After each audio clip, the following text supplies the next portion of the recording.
Welcome to this episode of Speak Up with Laurel Libby, where we discuss the issues that affect everyday Mainers and beyond. Today, I'm delighted to have as my guest Dr. Oleka. He is the CEO of the State Financial Officers Foundation, say that 5 times fast, a national coalition of 40 conservative state treasurers, auditors, and comptrollers from 28 states, a post he's held since October of 2024. The foundation has existed since 2012. Before SFOF, he served as Deputy Treasurer and Communications Director under Kentucky Treasurer Allison Ball. OJ then served as President of the Association of Independent Kentucky Colleges and Universities from 2019 to 2022, during which he fought the COVID mandates at AIKCU. He is a proud first-generation American, holds an MBA and a PhD in leadership in higher education from Bellarmine University. Dr. Oleka resides in Kentucky with his wife, Jamie, and their 3 children. Deeply committed to their faith, they serve as leaders in their local church. OJ, you are very impressive, and I am delighted to have you here with me. Thank you so much. Well, it's good to be with you, Laura. I appreciate the opportunity to chat with you. Absolutely. You know, it is always interesting to me talking about someone who is you're a first-generation American. I want to talk about that a little bit so folks can understand a little bit more about you. What was it like growing up as the son of recent immigrants to America? Well, for me, it was always a position of gratitude that I held. My parents came to the United States from Nigeria before my sisters and I were born. They came in 1980 in search of new opportunity, right about the same time that our country was in search of new leadership. So it was kind of parallel in terms of looking to a new conservative, free market oriented position in the country. My parents were looking for new opportunities for themselves. And they initially started in Tennessee, and then they ultimately kind of moved north through Illinois, where my father went to Wheaton Bible College. And they ultimately settled in Michigan. This is where I was born. This is the best part of my family's story. And my father got a PhD from Michigan State, and my mother got a nursing degree. And it was there, again, that they had incredible opportunity. We ended up moving to Kentucky. That's where we really settled, and that was home for me from about 6 years old. But again, it was that just hard work ethic, that deep faith, and it was every penny that they saved, because they came here with nothing, that my parents were able to put my sisters and I through school, bought a house in Frankfort, and now, as I like to say, their favorite, their baby boy, gets to be sitting in front of you here today with my own family, 3 kids, a beautiful wife, and living in Frankfort, living the American dream. So for me, every single day, my parents would tell me all the time, you can do anything that you put your mind to, because you are your father's son, is what my dad would say. You are a child of God, and you're an American. So I've always had a sense of gratitude for this country, the country of my birth, my home, because of the opportunities that we have here in America. That's incredible. Do you remember, there are these moments that we remember in our lives and can point to kind of these bulwarks. Do you remember a time when you were growing up that you had that realization of what your parents had given up to create these opportunities for you to come to a new country and to come with nothing and work and struggle to make opportunities for your family? Yes, actually, there were 2 distinct moments, and I'm sure there are many different over the course of my life. But one is when we actually took a trip to Nigeria. We went to go see my mother's hometown. It was crazy because she grew up, again, this is Nigeria standards. She grew up with a little bit of money. My father grew up in abject poverty, dirt poor. They both came here with nothing. But comparatively to him, she grew up with a little bit of money. So I'm curious to see, kind of what this house looks like. And it doesn't have like full electricity. It doesn't have full running water. And my family was nice that it was from Nigeria, but it was just wild to think this is what they considered to be, living the good life. And of course, here people would be up in arms and would call it a level of poverty. But it showed the opportunities and the benefits that you get when you're an American, when you have the resources, when you have the opportunity to thrive and succeed. And then the other piece was after I got married and turned 30. At that time, I thought this was about the age that my parents were when they moved to America. Wow. Like, what would it be like to move to a completely different country because of your yet unborn children to think, I'm going to go create something in a place I've never been, I've only heard about, and I want to go do this thing called the American dream, is what they called it. I guess I would have called it a different country's dream. But those two particular instances were the things that really stuck out to me. And again, I think about that a lot all the time, because my parents did choose to come here. They chose to come to the United States because of the American dream. They didn't go anywhere else. There is no French dream. There's no Russian dream. There aren't dreams in these other countries. There's only the American dream because of our system of life, because of our culture, because of our people. So it's a beautiful thing that my parents are a part of that. I'm so grateful and thankful that they bore us into that. And of course, our kids, my wife and I, are doing the same thing. You have an incredible perspective on that. I think that we can take that so for granted. And then hearing it from that different perspective, you as first generation, you've said that your family went from poverty to prosperity in a single generation. How do you communicate with your children about that? How do you talk to them about that transition from poverty to prosperity?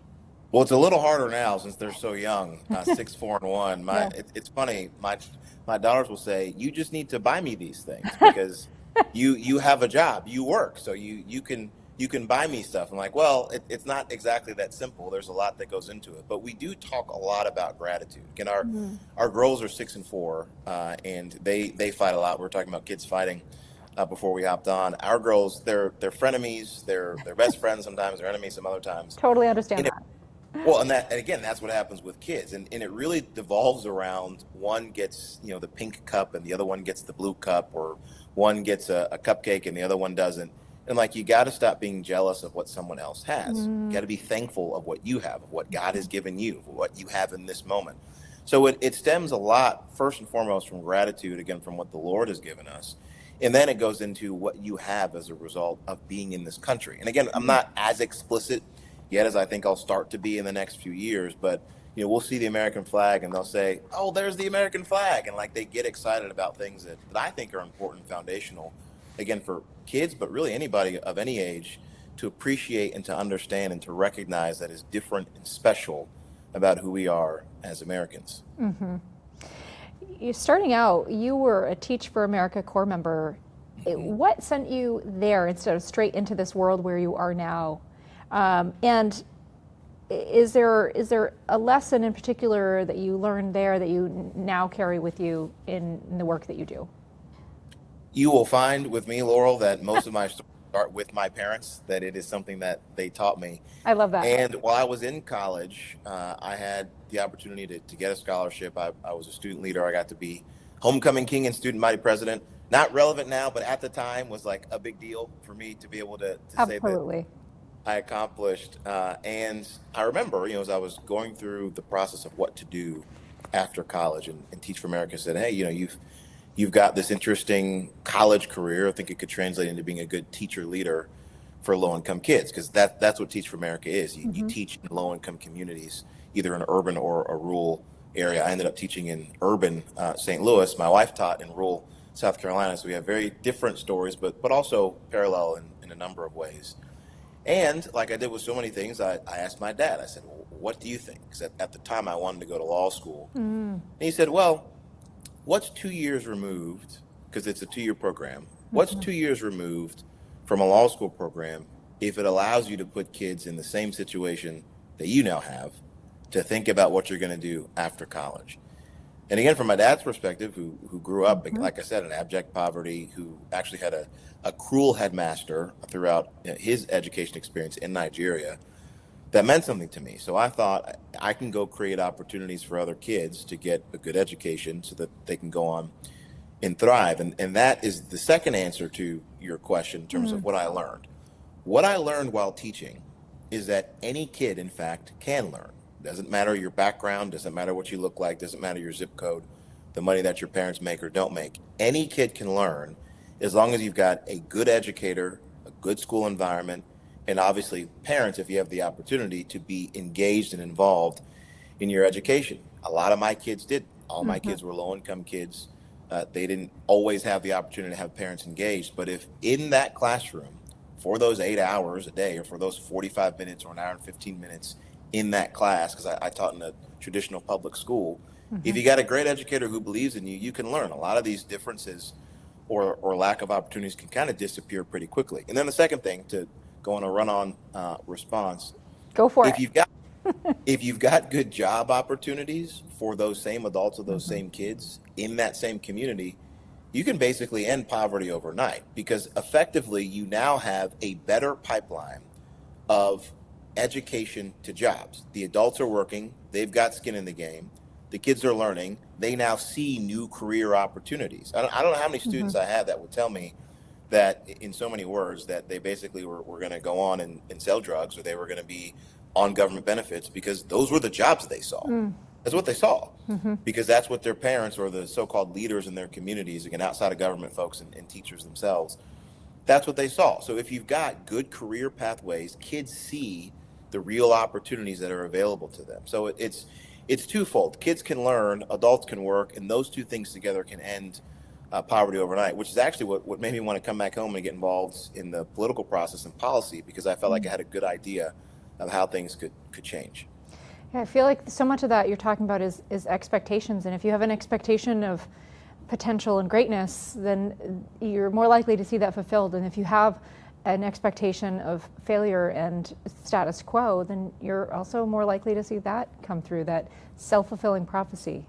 Yep, you're 100% right. It's that old quote, the soft bigotry of low expectations. If you don't believe somebody can achieve, then at some point that's going to sink into their mind. But if you push them beyond the limits that people have for them, that they set for them, then they can really begin to take off, and you can see people flourish. And I've seen it with some of the kids I taught. I've seen it with people in Frankfurt, where I grew up.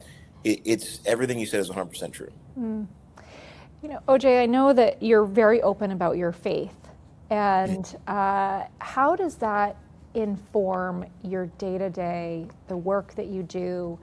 You know, I really appreciate that is such a visible part of your life. What does that look like? Well, for me, again, it always goes back to Scripture. I try to start my day every morning in the Word, trying to ground myself and remind myself, again, whose I am. As I would say, my parents would tell me that everything I have comes from the Lord, and then because of my faith in Him and me coming from them, I can be in a position to achieve anything. And I think a lot about Colossians 3. It talks about being a good representative of the Lord in whatever you do. And so that's the mantra I've tried to carry out, whether it is working in state government, or whether it is in a position where I'm leading a higher education association, or if it's in the job I've got now, working with state financial officers.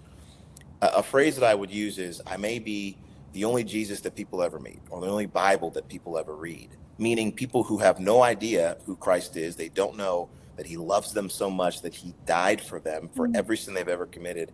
He took it all on the cross and then rose from the dead to show us that He alone can beat death. And if we just love Him, if we just trust in Him and who He is, then we too can conquer death and live with Him forever. People don't know that. But if they see something different and unique in me, then they say, well, what makes you different and unique? Then I get to share with them who Jesus is. And to me, that's really important. Yeah. So I try to live that out in my life every single day. I don't always get it right. God knows. My wife knows. I'm not perfect in this at all, but it's something that I think is really important that I try to do in every aspect of my life. So OJ, I always say that it is the government that's closest to us that affects us the most, because it's true. And most folks don't necessarily follow state politics and don't know that they have a state financial officer. Here in Maine, we have a treasurer, we have a state auditor, some other states have a CFO or a comptroller. Can you tell us in very everyday language, what do they do and how your organization works with them? Sure. Well, for us, the State Financial Officers Foundation, again, state financial officers, who we work with is in the name. We work with the people that you just mentioned, the treasurers, the auditors, the controllers, comptrollers, CFOs, whatever the title is. They are the people who are responsible for following the money and making sure that it gets spent the way that it's supposed to. That's statutorily, constitutionally. That means it goes to a program that is legal, that you, Laurel, and your colleagues as legislators have appropriated that money for. I mean, you sent it to a specific program or a specific designation, and that's where it goes. They also make sure on the back end that that money actually went there, and that money was used for all the purposes that it was supposed to be used for. Those are typically the auditors. So they do things like investigate or examine or audit. And that's the responsibility of the treasurers and the controllers on the front end. They make sure that money's being spent the right way, it goes to the right places. And then the auditors on the back end effectively verify that. They examine to say, you entity who received X amount of dollars, you called yourself a tutoring program. Are you actually tutoring kids? Or in cases that we may be more familiar with, you said you're actually doing child care for kids at your Leering Center. Are you in fact actually doing child care for kids? Are there any kids there at all? That is a great example. Everybody's heard of the Leering Center, OJ. Yes. Well, and that's what our folks do. And it's actually, we joke about it. It's obviously a very terrible situation. But the thing about Minnesota is that they don't elect their treasurer at all. And this was part of the problem, is that when you don't have people who are elected to office to follow through with these particular responsibilities, you don't have anyone who has the political incentive. There's no reason for a bureaucrat who's appointed by one person several years ago to have a job to care. This is what people call the culture of fraud that exists. People just turn the other way because they don't have any benefits and reasons to pay attention to it. So it's making sure that you've got good financial officers, again, treasurers on the front end who make sure money's being spent the way it's supposed to, and then auditors on the back end to verify that the person who received the money is actually spending it the way that was intended. Yeah, so just so folks can get the full picture here that you've talked about, we have the legislature passing the budgets. Of course, here in Maine, we have a Democrat Party passed budget. It was a majority budget for the last number of years. So that budget gets passed, and then the treasurer is making sure that those funds are allocated where they are statutorily required to be after the budget is passed. And that auditor is the checks and balances, looking and making sure that that money actually ended up where it was supposed to go, and looking at the stewardship. Is that a good summary? You got it. That's right. Okay. So what do you think people most often misunderstand about these financial officers and what they do? I think it's a couple things. One, it's what you've just outlined in terms of who actually sets the budget. Sometimes people get confused thinking that because your title is treasurer, it's got a finance name in it, that you alone set the budget, when, as you pointed out, that's the state legislature. Those are the state representatives, those are the state senators, those are the people who actually set the budget. And then the treasurer's responsibility is to make sure that money is dispersed properly. And then the second thing might seem a little contrary, but they think oftentimes that these offices have less power than they do. Now, in some states, they've got some wonky statutory authority that they don't have in other states. But a treasurer by design is responsible for dispersing the money and making sure it's going the right place. So you can make a constitutional argument that if money is not going the right way, and the treasurer knows it, they can stop it. They can put a stop payment out. And we tested this theory actually in Kentucky when I was the deputy treasurer. There was money that was being spent in an inappropriate way. The treasurer found out about it. And so then it was her responsibility to make sure that that money was stopped. And she outlined very clearly. She said there is a statutory responsibility. This was a pension fund. And the money was being spent, instead of securing up people's pensions so they could retire with dignity, it was being spent on a lawsuit to defend one of the board members who got kicked off the board. Wow. Not what the money is for. No. And so the treasurer made that case and was very clear and stopped the payment from going out. So there's some significant authority that these state treasurers and state financial officers have. And one of the things that we've done as an organization is help them understand that. We've helped them say, you've got tremendous power. As you pointed out, we've got over 40 state financial officers. We've got 42 now across 28 different states, $1.5 trillion that they're responsible, either directly or indirectly, for managing. That's a lot of power and authority, and also influence. And so we've been working with our folks to say, look, you've got a lot of power, you've got a lot of authority, you can use it in really good ways. And we've got some strong folks who've done a great job. We're certainly proud of the work that they do and happy to be able to help them do it. Yeah, it is incredible when you put it in those terms. I want to go back to something you mentioned, and that is the difference between when these financial officers are elected by the people versus put in place by an appointment. And in Maine, Ours are elected by the legislature, and so majority rules. We've had a Democrat majority in the House and Senate the entire time I've served during my 3 terms, and that means we've had a partisan treasurer and auditor for that entire time. It has been interesting to watch. Over the last year or so, we've seen some things come out from our Democrat auditor that I think have surprised me, have surprised others in honesty about what is going on and where things need to be tightened up. But when you've got a bureaucrat that doesn't answer directly to the people, I think there's so much less accountability that you have. What do you see in different states when they're elected versus like in Maine, where it's simply majority rules, the legislature puts them in place? What we see is exactly what you've outlined. What I try to tell folks is the way to have the best, strongest state financial officer, one, is to make sure they've got the information that they need. To your point, do they actually know that there was something like fraud going on, or do they know that there are issues within their program? So how are they staying informed? But then two, it's one thing to know it. It's a second thing to actually have the statutory authority to do something about it. So these offices need to have the capabilities that we were mentioning before to actually stop payments, do true audits if they are in fact an auditor. And then the third one is to actually be elected, because you must have the incentive or the political courage, or just to be pushed, to know that you could be kicked out of office if people find these things underneath your watch, to then make sure that you're actually doing the right thing. Right now, all of our folks are elected. And so what we've seen is a swift move and a push to fight the issues of fraud. Again, our auditors in particular have been doing it the entirety of their careers. But now with the vice president and the task force to eliminate fraud, because the president tasked Vice President J.D. Vance with rooting out fraud in government benefits, our auditors have been immediately locked in. They've been going to work, making sure that they could do exactly what they could to help this task force, to help the vice president, to help the administration root out fraud. And they found a ton of it. Again, the auditor in Kentucky, who actually was my old boss when she was treasurer, now she's auditor, Allison Ball, she found nearly $1 billion of improper payments in Medicaid. Wow. Now just think about that for a second. And that's in a state like Kentucky. I'm just the Vice President Vance did come to Maine, as I'm sure that you know. And I will just say, we certainly are not seeing the same level of cooperation with our governor, with the administration, with the folks who hold power in Augusta, unfortunately, because I'm sure they'd be finding the same as is being found in Kentucky. Yep, and that's the sad reality, is that if you are a supporter of programs like Medicare and Medicaid, then you're aware that they're likely to be running out of money soon. A lot of the reason for that is because of so much fraud that's in the system.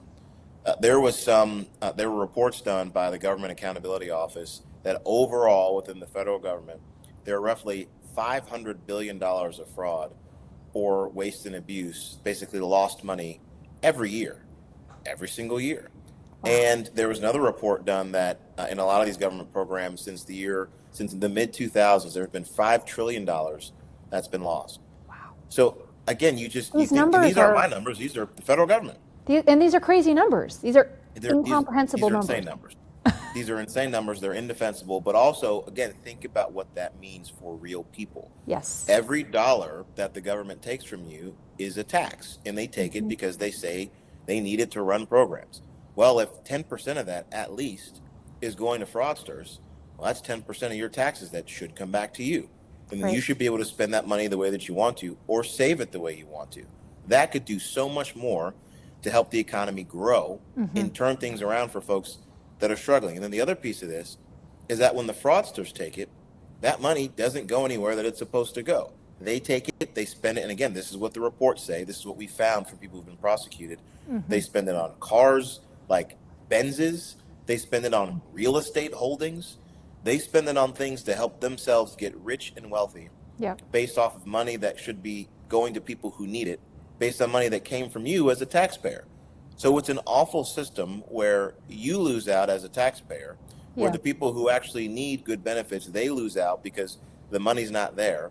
And then the fraudsters benefit in ways that are unfair. So it's a bad deal all around that our financial officers are working with the vice president and his task force to try to stop. And that's what we talk about here. Here at Lead Maine, we have a project, the MaineCare Accountability Project. We'll talk about that a little bit. But there's so many reasons to put more accountability in the system. Yes, to protect taxpayers, to ensure that those dollars are spent the way they should be, because these programs, as we put more accountability in MaineCare, that just means that those seniors, the disabled, the children who have needs, those needs can actually be met instead of the money going where it shouldn't. So your foundation report, there's this, there is a gap in accountability, and you guys are tackling that. So your foundation's report says that SFOF members protected $28 billion, and stopped $5.7 billion in fraud just last year. So what are the highlights of that report that you could give us, and which states stand out to you as the real champions of taxpayer accountability? Well, I mentioned one before, and I'm biased, the auditor from Kentucky, Allison Ball, but the number is also pretty massive. I mean, again, nearly $1 billion of Medicaid improper payments, but also roughly $250 million of education money that wasn't properly spent. So again, these are dollars that could have gone to kids to help them be educated. The Florida CFO, Blaise Ngolia, he found roughly the same number of improper payments and lack of good spending, particularly within local governments, because again, municipalities, these local cities and towns, they also can be under the position where they're spending money the wrong ways, whether it is waste or true fraud. And then there was also one that stuck out to me in North Carolina. The auditor there, Dave Bullock, he found about $500 million in lapsed salaries within the government. So these are people who don't work in the government anymore that are still getting checks paid for by you. Wait a minute. It's a crazy thing to think that kind of thing can exist to the tune of $500 million. But that's in fact what Auditor Bullock found. I thought that was a wild stat. That is wild. Go back to that a second. I read that in the report, and I didn't fully understand what you're saying here. So you're saying these people were still getting paid. Yep. We're no longer doing that job. Yes. To the tune of how much money? Roughly $500 million. And it is, in fact, as crazy as it sounds. But let me explain how it happens. Again, if you've got somebody who, and no disrespect to the position working, but if you are a bureaucrat and you have a specific 9 to 5 job, 8:30 to 4:30 as your government time may be, you're focused on getting up, going to work, and going home. It's not because you don't care about your job necessarily, but maybe you care more about your family, or you coach a little league team, or you're involved in your small group at church. And so your focus is to get out of the office. You aren't necessarily focused on, well, this person, I don't know if they still work here or not, but they were part of this report that I signed off on. And so as a result, a couple of weeks later, they got a paycheck. There isn't a whole lot of incentive there. It's why, again, people call it a culture of fraud, because for a lot of times, fraud that was taken to the tune of under $1.5 million, people didn't even report. They just thought it was, part of the system. Like you pop some popcorn and a few of the kernels don't get popped. That's basically how people were acting. How your money was getting spent. So it's not great, but that's in fact how then those things can add up. And you got, $500 million that's going out the door that shouldn't be. Well, I do hear how that can happen. I see that, we see this lack of accountability culture here in Maine, certainly coming from the top. Our governor of the last 8 years, Governor Mills, there is no push for accountability, for transparency. There isn't in the Democrat-controlled legislature. In fact, there's a push for the opposite, to do things behind closed doors and not have transparency and accountability at all. But it is remarkable to me that you could still have these paychecks going out the door to people who are no longer doing their jobs to the tune of $500 million. That is incredible. And just to quickly add to that, to your point, I think it becomes philosophical, because if you've got a set of people who recognize and realize, as you do, that you are a steward of other people's money when you are in government, you've got to spend it efficiently, and what you don't need, you send back. That's a philosophical approach. But if there's a different approach that says, well, the money belongs to me, I'm in the government, I'm all powerful, I can take more of it, then you're not really focused on efficiency. We saw this in Minnesota, we see this in California. This is consistent. This isn't a politically partisan thing. This is a philosophy. Do you believe that the money that is given to you as a government actor belongs to the people, therefore it should be stewarded well and sent back when you don't need it? Or do you think that money is owed to you? It's entitled to you. And so you spend it whatever way you want to, and you aren't paying attention. It's very important, I think, for your audience to know there's a philosophical difference at play here, and you nailed it right on the head. Yeah, that entitlement, we see that, I've seen that in the legislature for the last 6 years, that sense of entitlement. Well, we need more dollars. We need more of the taxpayer dollars. Maine is the 5th highest tax state in the nation. And yet there is an insatiable appetite for more of the taxpayers' dollars for any pet project that comes along. And there's no will to say no. It's just, okay, how are we going to get it? What new tax or increased tax can we implement to get more money, wringing it out of a really dry sponge at this point? Yeah. You've said that fraud in these systems becomes a feature in the system, not a bug. What do you mean by that? Well, it's a lot of what we just said, and also what's been reported. So we can look at Minnesota and we can look at California. When you've got a number of people who are working together, effectively a ring of fraud that's occurring in Minnesota, as we have seen, this lady who worked in government was effectively controlling and doling out a lot of these contracts, and she's now been sentenced to prison for 40 years. Wow. That is a feature of the system. That's somebody who recognizes that it's easy to game the system, and so they take full advantage of it. Same thing happened in California, where you've got a majority, 90% of the hospices or whatever the particular industry was, they were in one building in LA County. That tells you people are drawn there to like a magnet or like a moth to a flame, because they recognize the opportunity is there. This happens because when you've got a large federal government, as was the case that happened, it was typically during the Biden administration, unfortunately. But what happened was that they basically turned off all the spigots to verify on the front end whether or not somebody was actually who they said that they were. Yep. So as a result, the federal programs and a lot of states that expanded a number of programs were effectively open to anybody. And so if you know that there's money to be had and there's not going to be a real trace, well, again, you're going to attract people who want to do nefarious things. You're going to attract fraudsters. So this is a feature of the system. When it's 10% of the spend that goes out of the federal budget, again, based on the reports from the government itself, if 10% of what is being spent is fraudulent, people are recognizing that this is a system that can be taken advantage of. So what we've said is you've got to get rid of this fraud industrial complex. And that's why we're thankful for what the vice president is doing, what the task force is doing, what our state financial officers are doing to work together to do exactly that. Yeah, I think that even though we have a government here in Maine that's uncooperative with those efforts, it is still so helpful to have that light brought to it. Because if Mainers don't know that is going on in our state, how can we ever hope to make change? And who is governing if we don't realize that it's a huge problem? In April, you told Congress that a culture that defers to fraud is what drives higher state spending and eventually higher taxes, which of course we see here in Maine. Can you walk me through what that culture looks like from the inside before anything gets caught? Well, effectively, it's some of the pieces that we were mentioning before. So someone may see something that looks obviously like fraud. And what that would look like is there's a payment that goes out to a new vendor in the system. So again, to walk people through how this works inside state government, you sign up to be a contractor with state government. There's what's called a procurement process. Basically, you got to be selected to be a vendor for something within state government. We'll call it paper or pens for the offices.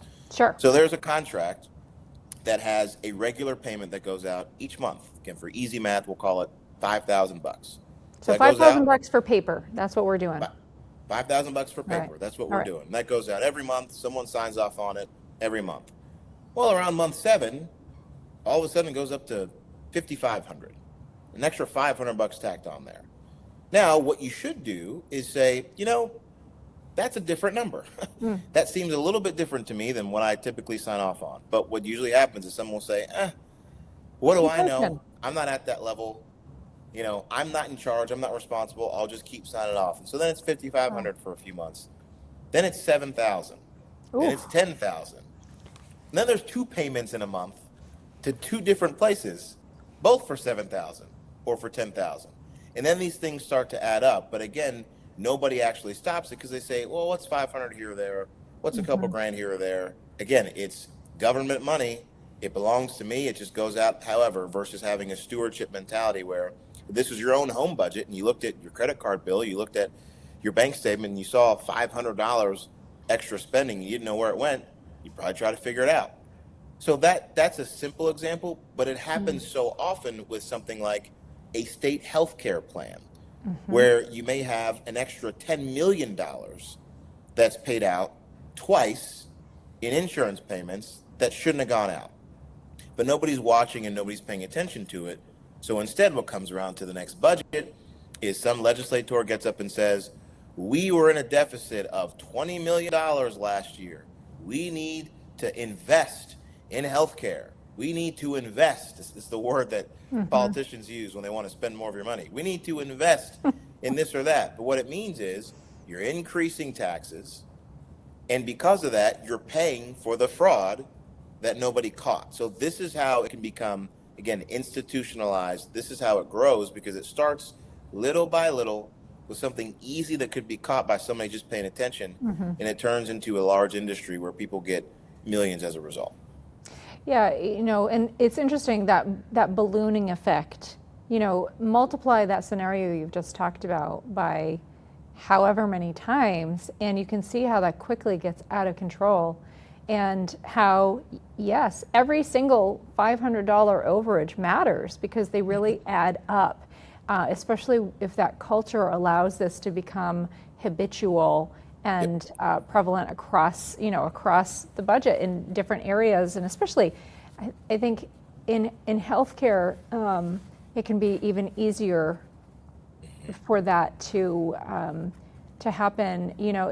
It's not necessarily as predictable, right? You don't know how many people are going to be sick in a given month, or how many people are going to have ER visits, and how many people are going to, MaineCare is going to get billed for X, Y, and Z. That can, you could argue that can fluctuate. And so, that appropriation just keeps going up every budget and every supplemental budget. Yep. Yes. In Kentucky, you've talked about, your state auditor, Allison Bell, who found $836 million in Medicaid payments that was tied to eligibility and verification failures. What did actually fixing that require? How did you guys go about fixing that? Well, what the auditor was able to do was she worked directly with the administration. And again, she was able actually to work with the Office of Inspector General for the Department of Health and Human Services at the federal level. She did this actually starting in the Biden administration at the tail end. And then a lot of the work continued, obviously, during the Trump administration. And she worked with other states, which is beneficial. If you've got this interstate partnership also with the federal government, then you've got the exact types of things that you need for government to be working well. So she was able to utilize her unique authorities to do a special examination. It's a power that she's got as a state auditor in Kentucky, matched with the single audit that she is required to do by the Single Audit Act for Medicaid. It's a federal rule that says if you take some $750,000 or more from the federal government, which every state does for Medicaid, you got to do an annual audit. So as she was doing that, she found a lot of these improper payments. Like I said, worked with the federal government, worked with other partners within the state and other states to find all this money. The reason why that's so important is because, again, not only did she have the information, she knew that she should be doing this, the Single Audit Act, but she also had the authority, the special examinations. And because she's elected, she had the political incentive. She had the courage to do the right thing. Those are the three things I mentioned earlier that it's important for financial officers to have.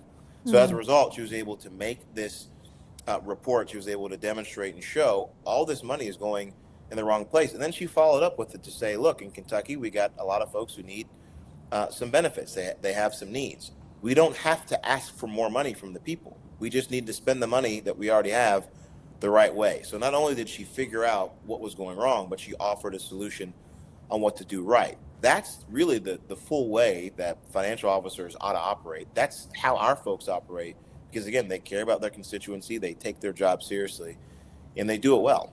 Mm.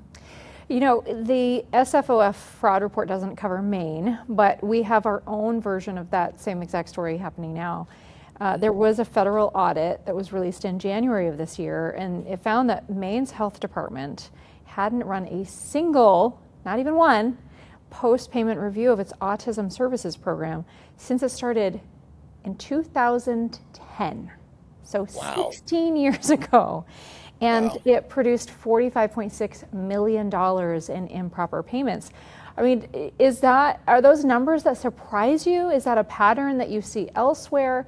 Tell me how Maine compares. Well, sadly, no, they don't surprise me, and those are the types of numbers that you see. And again, the result of this is some of it is because, like I mentioned before, fraudsters, their entire job is to figure out how to steal money from people. So you mentioned autism specifically. This has been something that has been on the rise in the last 10, 15 years. So as people then say that they have autism, or they have kids that have autism, or they're starting a program to support kids who have autism, a lot of states and a lot of state programs are going to say, this is exactly what you should be doing. This is such an awful condition, an awful situation. We want to be supportive of you. And no one asks any questions on the front end, again, verification. And then no one actually tracks to see where the money goes on the back end, get an examination or an audit.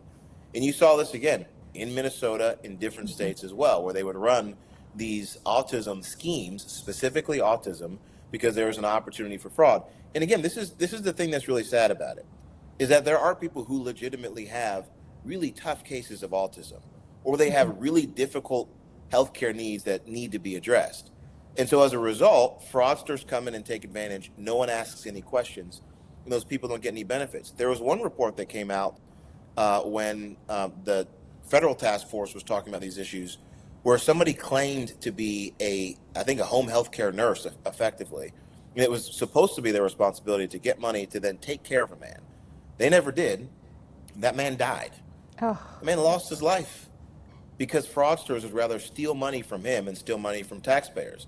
And it's the same type of situation that happens, again, in these autism centers, or in the cases where you've got some severe sickness or disability or condition, where, again, nobody asks any questions because people don't want to seem inconsiderate, or if it's for a specific community who's taken out the money. Again, it was the case in Minnesota with the Somali community.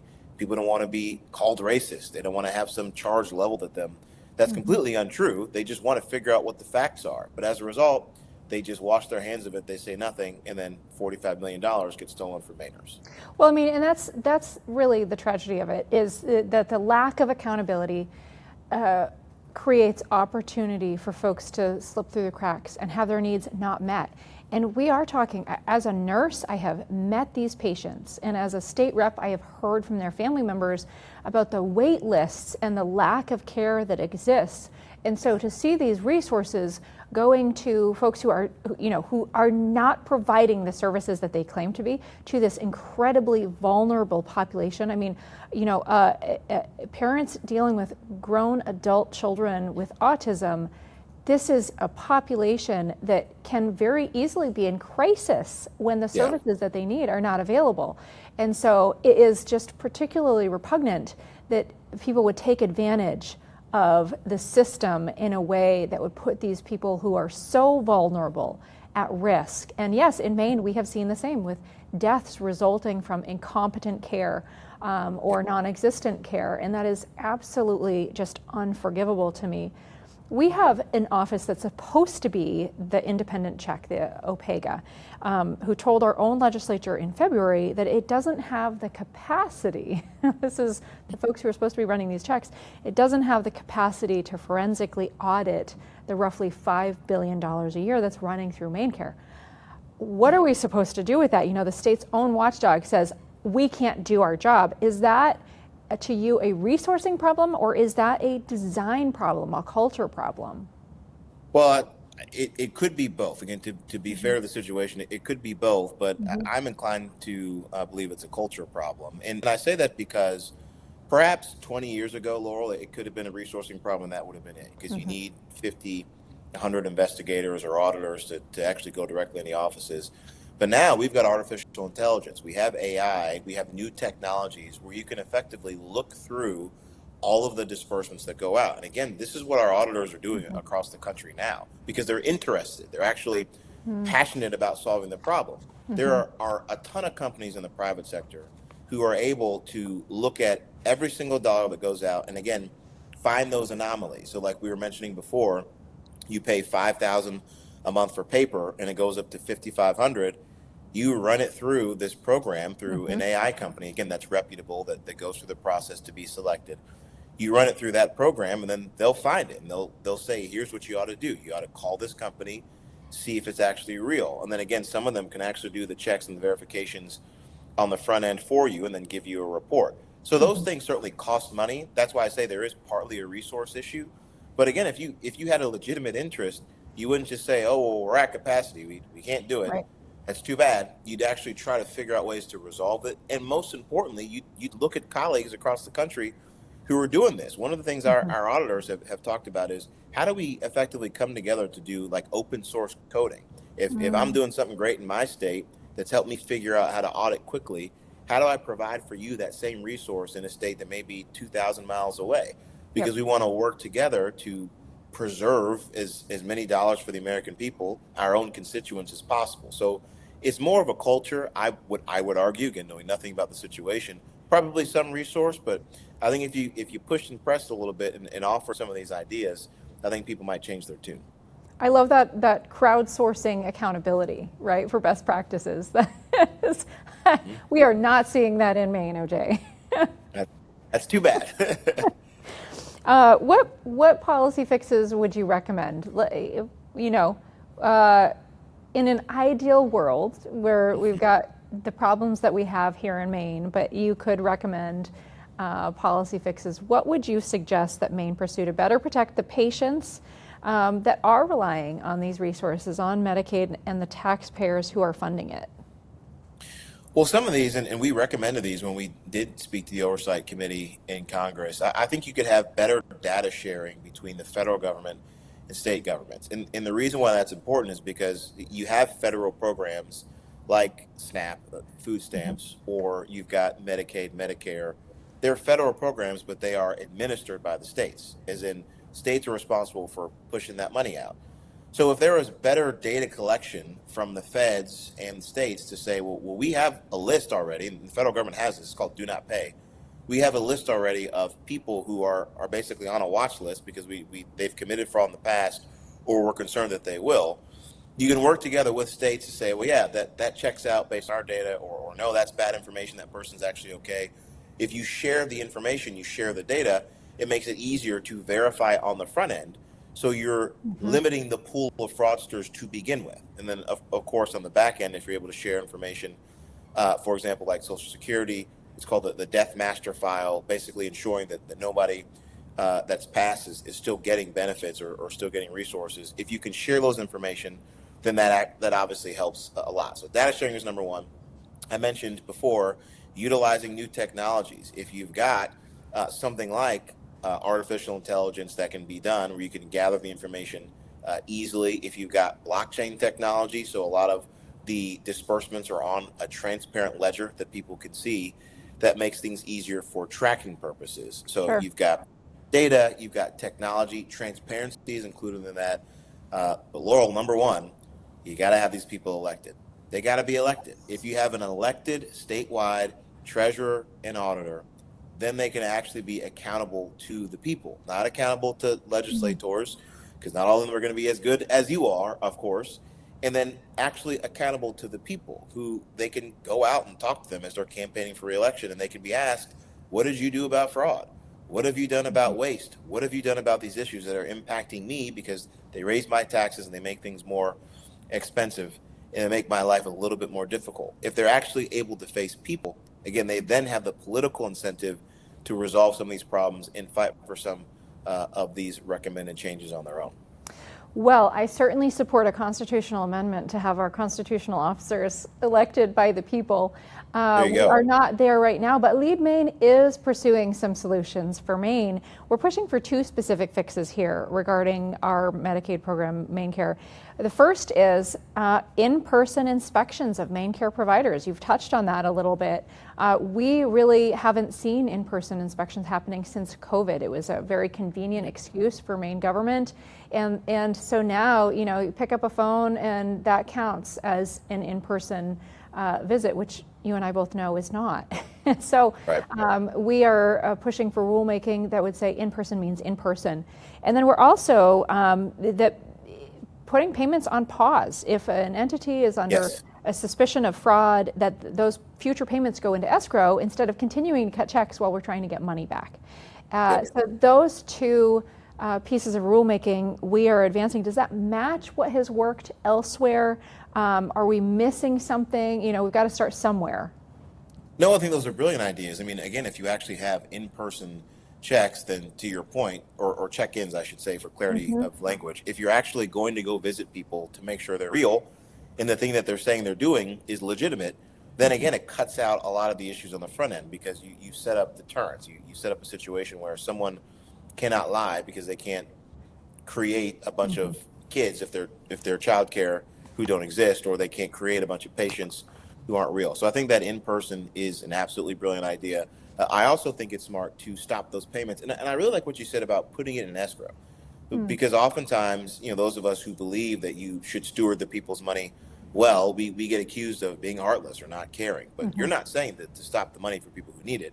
You're saying preserve it in escrow so that when we actually do know who those people are, the money is there to provide it to them. And I think that's the exact right way to do it, because again, if we were overspending on the credit card, the solution wouldn't be, well, gee, I guess I should just keep spending until I figure it out. You would actually stop spending. That way you can have a better handle on what you're doing. So I think those are two really good solutions, and they have worked. And we've seen it at the federal level, and we've seen states do this as well, and it has resulted in prosecutions. Is what they did in Minnesota ultimately, which I think is a good thing.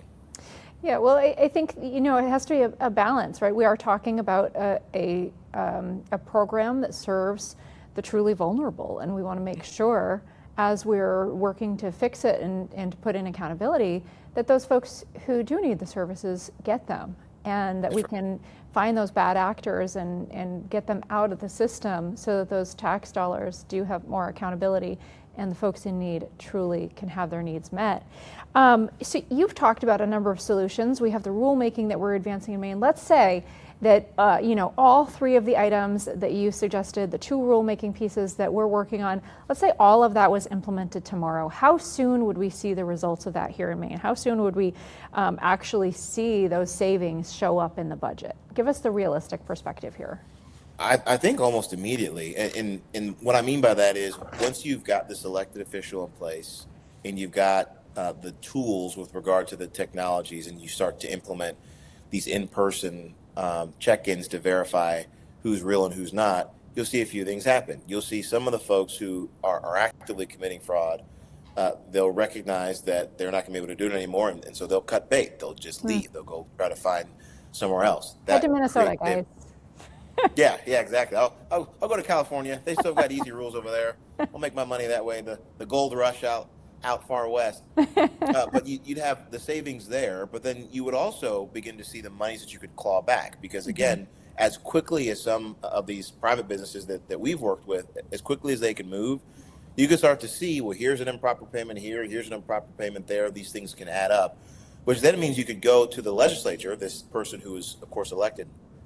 We'll call them Auditor Libby, just to make up a title of Sure. a statewide elected official who would be great in a position. That person could go to the legislature and say, look, we found $20 million or $25 million that was fraud, which means now, legislature, you can not spend that money. You can now have a budget that's $25 million less, which means you can send that money back to the people in the form of a tax cut. That would be my recommendation if it were me. But again, if you've got a legislature that's more philosophically oriented to spending money, well, the very least they could do is actually spend it on the people who need it, because now you've kept the fraudsters out. So they're different philosophical approaches, But this starts when you've got capable leaders who've got the authority, the knowledge, and the courage to do the right thing. So if you had those things, again, whether it was you or somebody who you thought would be good, that's the way that I would advise them to approach it. I think it's incredible to think that, you know, it wouldn't take years. When you put all those pieces in place, it wouldn't take a decade to see a difference. That change in part in culture helps drive that. When the expectation is that there's accountability in the system, you're right. I think you're going to see some of those fraudsters drop off there pretty quickly because they know their days are numbered and they need to find a new way to scam people in a different place where they can get away with it. That's right. You know, I've heard some pushback regarding our rulemaking that it might cause headaches for department staff. How have you seen anti-fraud measures land with states where they are implementing changes to put in accountability?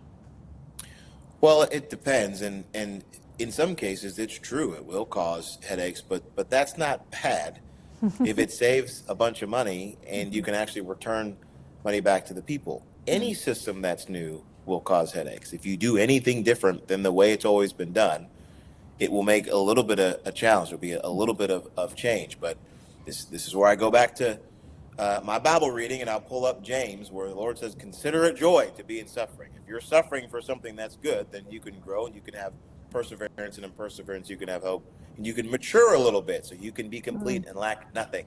Now, obviously that's talking about your faith, but in a way there's a parallel here. If you're spending a little bit more effort to be a little bit better at your job, so it saves people a lot of money, well, then you're maturing as an employee. You are becoming more complete in what has been asked of you in your task. And I don't say that to be funny or to make a slight or even make a joke. That's a good thing, to have a professional public workforce where the people recognize that they're actually looking out for them. That is a good thing. Our system of government only works if we have a high trust society. A lot of people have mentioned this recently, and it's true. And again, I now, again, pull back to my parents. They came from a country that was incredibly dysfunctional to a country that is in fact more functional. It only works if you have high trust and you believe that the people who you elected and the people they appointed and the people in government actually want your life to be better. However they try to implement that, if you actually believe that that's what they believe, then the system itself works out better. So I would say it's a benefit if you're able to implement some changes like the rules you mentioned, like the technologies in place, for people to learn a little bit better how to stop money from being defrauded, so that way these stories aren't happening. You don't have people losing their lives because somebody stole money from the system. You don't have kids who aren't eating school lunches, or they're not getting tutoring because a fraudster took that money instead and bought real estate holdings. You don't have those things, and you have a better population because they're more educated, they're more cohesive, they trust one another, and the culture is better. So all of those things, for some programmatic changes and a couple regulatory shifts and some better technology, yeah, I think it's good to suffer a little bit to become more mature and complete so you lack nothing. And I always come back to the human element here, OJ, because at the end of the day, it does come down to these individuals who are, first of all, paying for these services, right, the taxpayers, and the individuals who are receiving or not receiving services, and putting in extra verification to make sure that those services are going where they should. We should absolutely do everything that we can to ensure that the folks with, you know, significant needs, I think of the autistic population we were talking about earlier, we should absolutely put every check and balance in place that we can to verify that they are being served and are not being neglected and not receiving what they need to flourish. I want to switch gears a little bit and talk about a previous career, your previous career move, and that was in Kentucky. You were overseeing a college system, so keeping Kentucky's colleges open through COVID. Here in Maine, we saw schools closed, we saw businesses closed, we saw churches mandated closed. Our state shut down, and yet it looked different in Kentucky. You ran Kentucky's Association of Independent Colleges right as COVID hit. What did that look like? What did that fight look like? And what were you pushing back against? Well, a lot of the fight was behind the scenes, and this was the challenge, was that, I was running a higher education association. So these were different colleges, some 16 or so, that were private, independent universities. So I didn't even get the authority necessarily of a full system. It was, how do we work together to effectively appeal to the governor, because we had a Democrat governor at the time who did want to shut down higher education. And our whole focus was, you don't need to do that. Our folks know exactly what it takes to make sure that students are safe, that students are learning. And even beyond that, our institutions of higher education, they have a lot of people who work there. These people need to be able to take money home, to be able to feed their families, to be in a position where they are able to actually support the people that they love and do the job that they were called to do. So effectively, we pulled all our folks together and said, look, if you develop clear plans that show you can stay on campus, you can stay open. Because again, this was March, April of 2020. People were still trying to figure out what was real, what wasn't, how could you contract this thing, how could you not do it? There's a lot of angst in the air. But our folks said, well, if the whole focus is to be socially distant, again, we are independent colleges and universities. We don't have 40,000 students on our campus. We've got a couple thousand. We've got enough faculty and staff where we can start meeting in some of our larger buildings and larger classrooms. We can actually learn. And so those are all the plans that we submitted, and we fought a little bit with the governor's office to say, look, our folks know what they're doing. You got to have faith in our higher education institutions. He ran on being an education governor, so we said, if you're going to do that, you actually have to have faith in educators. So ultimately, our colleges and universities stayed open. Kids stayed in classrooms, people stayed employed, and it was incredibly beneficial for the state. It allowed kids to actually get a college experience, and they graduated. Now, again, it wasn't the same way it was when I was in college, when there was no COVID at all, but it was better than, as you pointed out, it was in a lot of places where there was a lot of mental health concerns, there were a lot of confusion, a lot of issues because these universities just shut down. We kept our colleges and universities open, allowed thousands and thousands of employees to keep working, hundreds of thousands of students to stay in school, and our kids benefited for it. Yeah, it's incredible.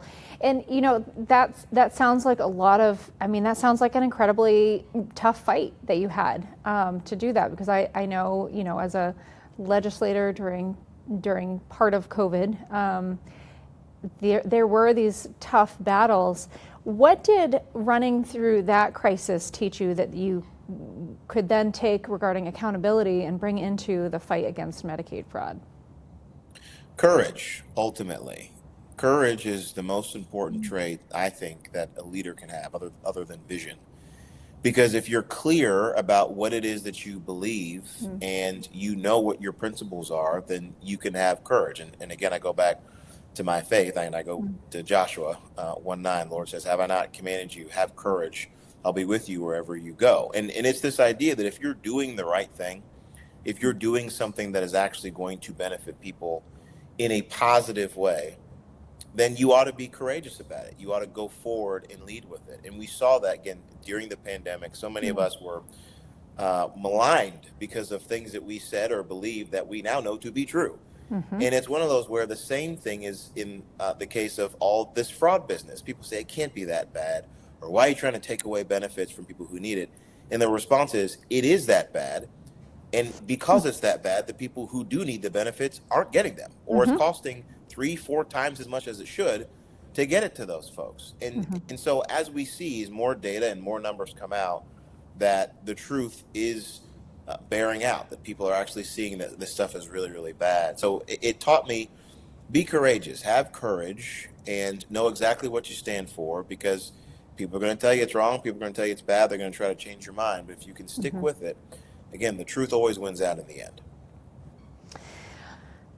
That's an inspirational message, and I think that's so true. I think that some of what we're seeing here in Maine, or much of what we're seeing here in Maine, is fear-based, We see a lot of policy passed that is fear-based, and we could talk about that for a long time. But Yeah. I want to ask, what are you working on next? What are you working on next at SFOF that you're most excited about?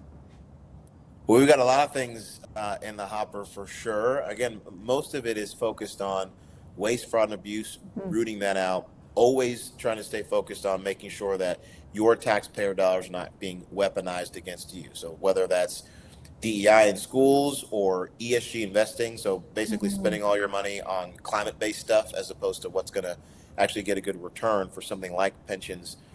Our state financial officers are vigilant. We're starting to dive a little bit more into healthcare price transparency for the reasons that we mentioned before. There's just so much spending that goes on in healthcare, particularly on the public side of things, that we really think if we were able to resolve, we can reduce the cost of Medicaid, of Medicare, a lot of state health plans, and just healthcare spending overall, but improve the care as well. So we're looking at a lot of different things that we think can be really beneficial to the American people, working with this administration, again, on the fraud issue, and trying to figure out the best ways to preserve taxpayer dollars as much as possible and send them back to the people.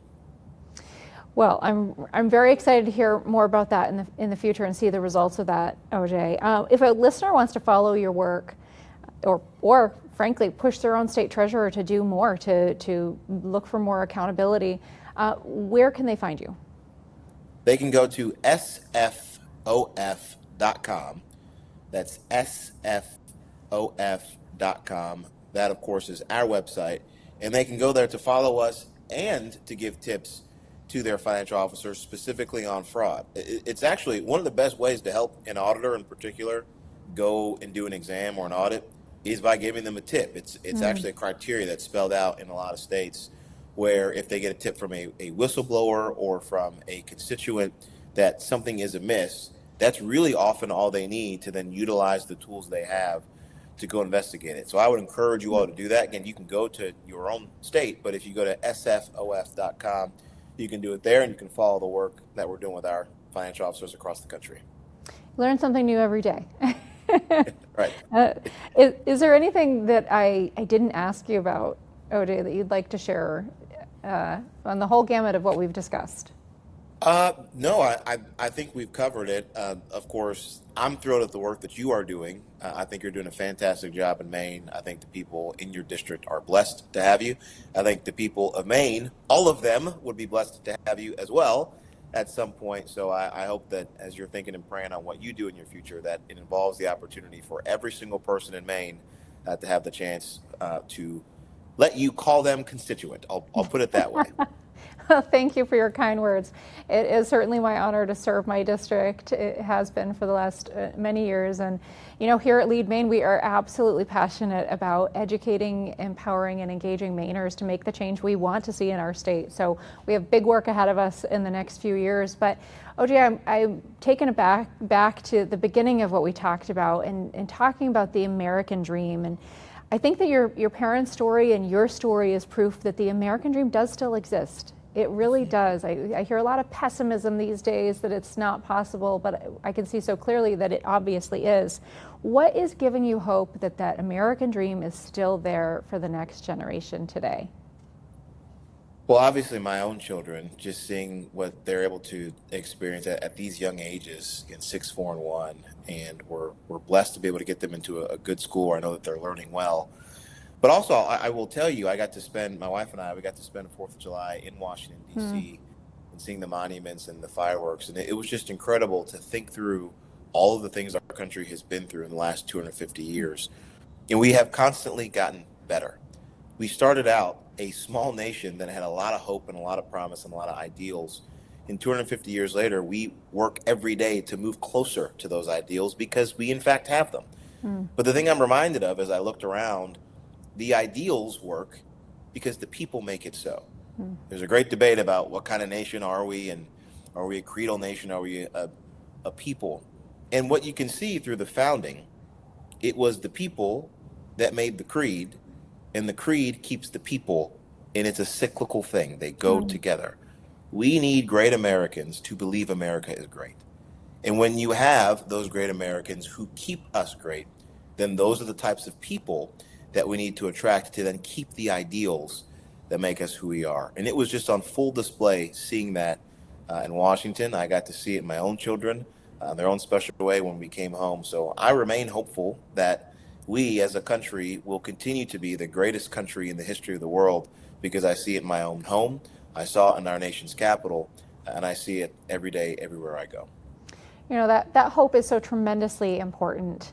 I think personally, particularly in a state like Maine, where sometimes things can seem so dire, but that hope is still out there, that great American dream. Thank you so much for being with us today, OJ, and thank you to all of our viewers who have joined us today for another episode of Speak Up with Laurel Libby. Please be sure to subscribe so you don't miss a single episode on YouTube, Apple Podcasts, or Spotify, and we will see you again next time for another episode of Speak Up with Laurel Libby.